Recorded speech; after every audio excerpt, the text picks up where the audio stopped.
بسم اللہ الرحمن الرحیم۔ السلام علیکم، میرا نام موید جعفری ہے۔ امید کرتے ہیں کہ آپ خیر سے ہوں گے، مگر وہ خیر جو ہے وہ اتنی بہت زیادہ دیر چلنے والی نہیں، کیونکہ آج جو خبریں آنا شروع ہو چکی ہیں اب اس بجٹ کی، جس کے اوپر ہم لوگ چیخیں مار رہے تھے ولاگز میں بھی، لوگ ٹی وی پر بھی، اخباروں میں بھی، اب اس نے اپنا اثر دکھانا شروع کر دیا ہے اور آسمان سے جو ہیں وہ قیمتی باتیں کرنا شروع کر چکے ہیں، مگر اس پر بات کریں گے۔ پہلے بہت ساری پریشان کن خبریں ہیں جن کے بارے میں آپ کو بتانا ہے۔ ایک تو آپ کو یہ بتانا ہے کہ کراچی میں ایک دفعہ پھر قتل و غارت گری کا بازار گرم ہو چکا ہے۔ آج کل رات میں دو انتہائی ہولناک واقعات ہوئے ہیں جن کے بارے میں آپ کو بتاؤں گا، جس میں ایک میں تو لاش کے ٹکڑے ٹکڑے کر کے سر جو ہے وہ کہیں سے ملا ہے، دھڑ کہیں سے ملا ہے، کچھ اس طرح کے واقعات ہیں۔ ایک دوسرے واقعے کے اندر تو ایک بچوں اور ایک خاتون کے ساتھ جو سب کچھ ہوا وہ بھی ناقابل یقین ہے، اور سندھ حکومت نے اس کے اوپر کیا لیا ہے، قدم اٹھایا ہے، اس بارے میں بھی بات کریں گے۔ مگر اس سے پہلے ہم لوگ بات کریں گے محترمہ مریم نواز کی، وزیر اعلیٰ پنجاب کی،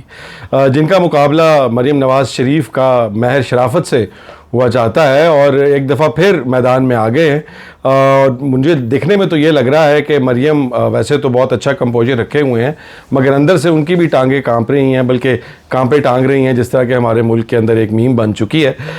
کیونکہ جو ثبوت ہیں ان پر بات کریں گے کہ وہ کیا ہیں مریم کے خلاف اس الیکشن کے اندر دھاندلی کے، اور وہ نتیجہ جو ہے وہ ڈسپیوٹڈ کیوں ہے، متنازع کیوں ہے، اس کے بارے میں ہم ڈیٹیل سے بات کریں گے۔ اور آپ سے بات کریں گے اس بارے میں کہ پنجاب کے اندر مریم نواز شریف جو سب کچھ کر رہی ہیں وہ کس طرح سے آپ کے اور میرے حق میں ہے، اور یہ شاہ خرچیاں جو آپ کو بتائیں گے اس حکومت کی، پنجاب حکومت کی، جو انہوں نے شروع کر دی ہیں ایک ایسے وقت میں جب ملک کے اندر پہلے ہی ایک طرف کہتے ہیں کہ ملک میں پیسہ نہیں ہے، اور دوسری طرف جو ہے وہ اس طرح کی حرکتیں کرتے ہیں۔ یہ ساری باتیں اس ولاگ میں آپ کو بتاؤں گا، مگر سب سے پہلے ہم بات کریں گے اس الیکشن کی، جہاں سے پنجاب کے وزیر اعلیٰ بنی ہیں محترمہ مریم نواز شریف، اور ان کے مقابلے میں مہر شرافت جو ہے انہوں نے ان کی یہ جیت جو ہے یہ چیلنج کی ہوئی ہے، اور اس کی فائنلی اب جو معاملات ہیں وہ سکڑتے ہوئے نظر آ رہے ہیں اور رزلٹ کی طرف جا رہے ہیں۔ ویسے تو مجھے اس چیز کے اوپر شدید اعتراض ہے عدلیہ کے اوپر، کہ جہاں پر اس ملک کے اندر رات کو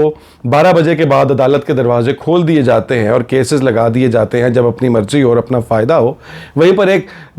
سب سے زیادہ آبادی والے صوبے کی جو وزیر اعلیٰ ہیں ان کا الیکشن متنازع ہے، اور وہ تاریخ اٹھا کے جولائی کے اینڈ پہ پھینکی ہوئی ہے ٹریبیونل نے۔ خیر، بات کچھ یوں ہے جی کہ جو فارم 45 ہیں جن کو پروڈیوس کرنے کو بولا گیا ہے، وہ تو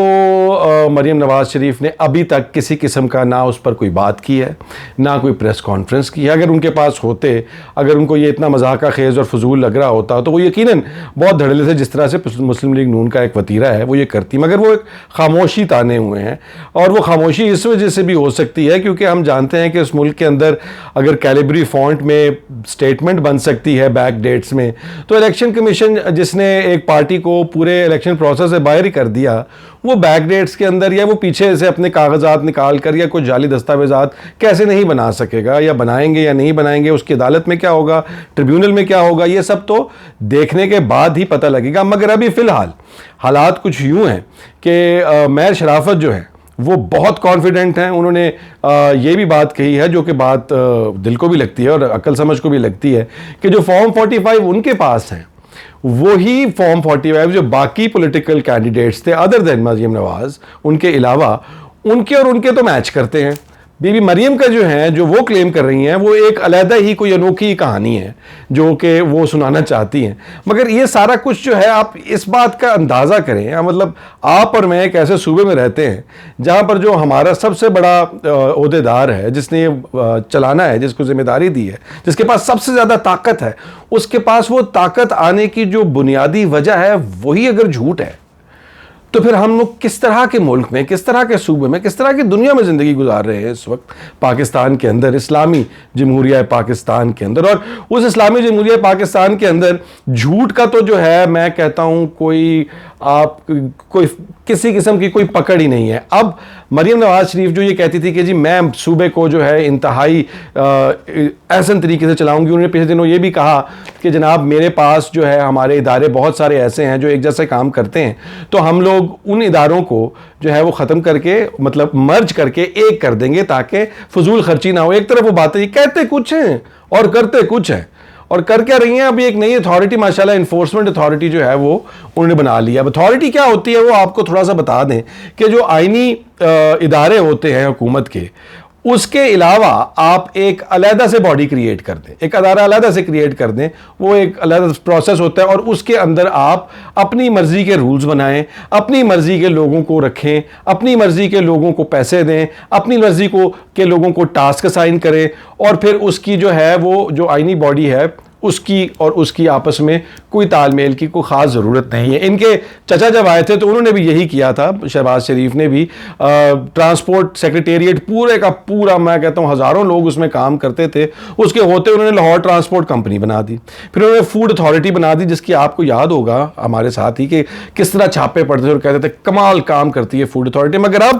یہ جو بنائی ہے مریم نے ماشاءاللہ سے نئی اتھارٹی, اس کا کیا کام ہے کہ جی یہ پرائسز فکس کرے گی اور پرائسز کنٹرول کرے گی. اس کام کے لیے پرائس کمیٹیز پہلے سے ایگزسٹ کرتی ہیں, اس کام کے لیے پورے میتھڈز پروسیسز پہلے سے ایگزسٹ کرتے ہیں, ڈی سی کے انڈر, اے سی کے انڈر, ابھی بھی وہی لوگ ہی ہیں. مگر اب اس کو ایک نیا بڑا خوبصورت سا, میں کہتا ہوں گوٹے کناری والا, انہوں نے نیا اس کو روپ پہنا دینا ہے, اور 4 وزیر ادھر 4 مشیر ادھر انہوں نے رکھ دینے ہیں, جن کی تنخواہیں ان کے وظیفے لگے جائیں گے, آپ کے اور میری جیب میں سے پیسے نکلتے جائیں گے, اور یہ لوگ جو ہیں گورننس کے نام کے اوپر پیسے بٹورتے رہیں گے, اپنے لوگوں کو خوش کرتے رہیں گے, اور بعد میں وہ لوگ ان کے لیے انویسٹ کرتے رہیں گے. خیر, اس کے بعد جناب علی فوڈ اتھارٹی کے اوپر بھی جو فوڈ کی کوالٹی ہے اس کو بھی وہ انفورس کرے گی, فوڈ کوالٹی کی انشورنس کرے گی. تو فوڈ اتھارٹی بند کر دیں. پھر وہ کیوں بنائی تھی آپ کے چچا نے؟ وہ غلط تھے, آپ غلط ہیں, یا تو پھر آپ کے پاس پیسے اپنی جیب سے نکالیں نا, اگر اتنا شوق ہے آپ کو ڈیوپلیسٹی کرنے کا. اور اس کے بعد انکروچمنٹ کے بارے میں اگر ہم بات کریں تو انکروچمنٹ ڈرائیوز آپ سنتے رہتے ہیں, وہ ساری اگر ایگزسٹ نہیں کرتا کوئی ادارہ تو پھر وہ کیسے ہوتی ہیں؟ اس لیے ہوتی ہیں کہ وہ ادارہ بھی ایگزسٹ کرتا ہے, اس کے ہوتے ہوئے ایک علیحدہ اپنے ہاتھ میں. اور اس ملک کے اندر آپ اور میں جانتے ہیں کہ انکروچمنٹ جو ہے, یہ تجاوزات جو ہے, وہ ایک پولیٹیکل ٹول بن گیا ہے. جو سیاسی پارٹی آتی ہے وہ اپنے مخالف کے کبھی گھر گراتی ہے انکروچمنٹ کے نام پہ, کبھی ان کے پارک جو جنگلے گراتی ہے. اور 180H جو ہے ماشاءاللہ سے مسلم لیگ کا سیکریٹریٹ, اس کے سامنے جو باغ ہے وہ باغ پارکنگ لاٹ ہے اب کافی عرصے سے ان کی پرائیویٹ قسم کی, تو وہ بھی اس کو بھی انکروچمنٹ کے طور پہ پی ٹی آئی نے بند کیا تھا, اب انہوں نے آ کے کھول لیا ہے. تو یہ سارا کچھ جو ہے یہ پولیٹیکل ہے. اب اس ساری شاہ خرچی کے ساتھ اس وقت جو ملک کے لوگوں کے اوپر اچانک سے اس بجٹ کا جو میں آپ سے پہلے ذکر کیا اس کی بات کر لیتے ہیں کہ جو پہاڑ گرا ہے اس کے اندر ایک تو سیدھا جو آٹے کا تھیلا ہے, غریب ایک آٹا دال کے اندر سے نا, کیونکہ دال روٹی کھا لے گا, دن گزار لے گا, اپنے بال بچے سے پیٹ بھر لے گا, وہ بھی بات ختم ہو گئی ہے. کیونکہ آٹے کا تھیلا 500 روپیہ فی 20 کلو کا جو تھیلا ہے وہ 500 روپیہ ایک دم چھلانگ لگا کے اوپر پہنچ گیا. اس کے بعد جو دالیں ہیں, چنے کی دال جو ہے وہ 69 روپے, اس کے بعد مونگ کی دال 60 روپے, مونگ کی بلکہ دال جو ہے وہ 500 دال جو مونگی مسلم کی دال کھاتے ہیں غریب لوگ, وہ 520 روپے کلو پہ پہنچ گئی ہے. اس کے بعد چنے ہیں تو وہ مطلب یہ سارا ریٹ لسٹ میں آپ کو اس لیے بتا رہا ہوں کہ آپ کو اندازہ ہو کہ ایک آدمی جو دیہاڑی دار ہے, جو مزدور ہے, جس نے اپنے بچوں کا 4 کا پیٹ پالنا ہے, وہ یہ ساری انفلیشن کیسے برداشت کرے گا؟ اور اس نے اگر ایک جگہ سے دوسری جگہ جانا ہے, یہ جو انہوں نے پیٹرول بڑھایا ماشاءاللہ سے, اسے 7 روپے 5 روپے سے 10 روپے سے 200 روپے تک وہ قیمت بڑھ گئی ہے کرایوں کی.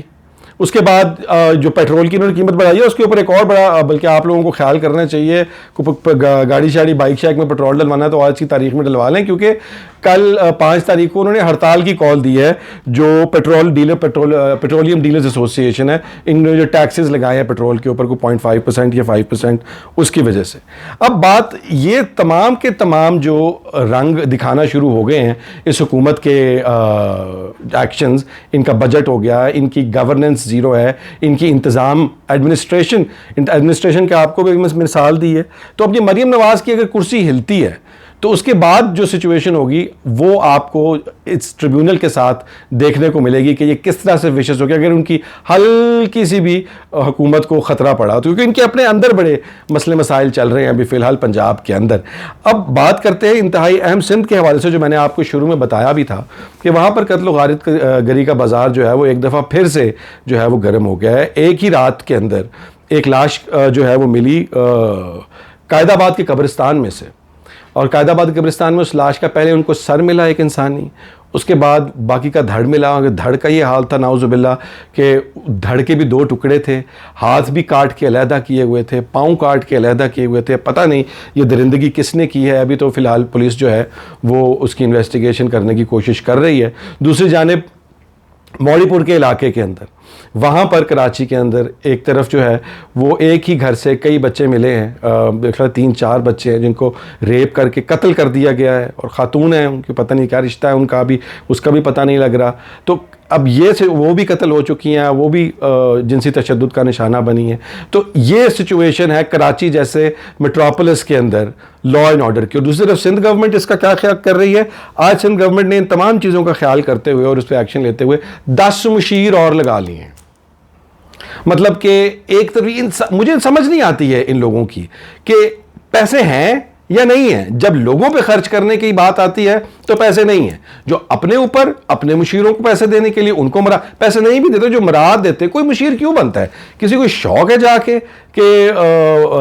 کسی کے کان کے اندر جو ہے وہ مشورے دینا شروع کر دے. کوئی فائدہ ہے تبھی نا. وہ آپ کی فیسلٹیز ہیں، آپ کی مراعات ہیں، آپ کی اتھارٹی ہے، وہ سارے کا سارا آپ جو ہے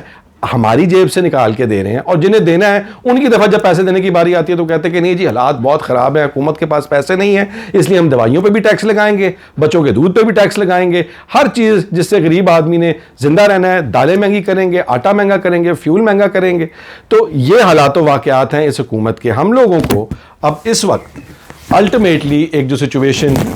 دیکھنے کو مل رہی ہے وہ پنجاب کے اندر خاص طور پہ مریم نواز جو ہیں ان کو دیکھیے گا. پنجاب کے اندر جو سچویشن دیکھنے کو مل رہی ہے وہ بہت انٹرسٹنگ ہے. اب دیکھنا یہ ہے کہ مریم نواز جو ہیں وہ اپنی سیٹ کو برقرار رکھ سکتی ہیں. ان کے پاس شرافت کے پاس جو ہے ثبوت بہت تگڑے ہیں. اب دیکھنا یہ ہے کہ وہ اپنی جان کیسے چھڑاتی ہیں. مجھے یہ لگتا ہے کسی نہ کسی طریقے سے چھڑا لیں گی، کیونکہ یہ حکومت جو ہے مریم نواز کے ہاتھ سے جانا افورڈ نہیں کی جا سکتی. مگر میچ مزے کا پڑے گا. اپنا خیال رکھیے. Take care. اللہ حافظ.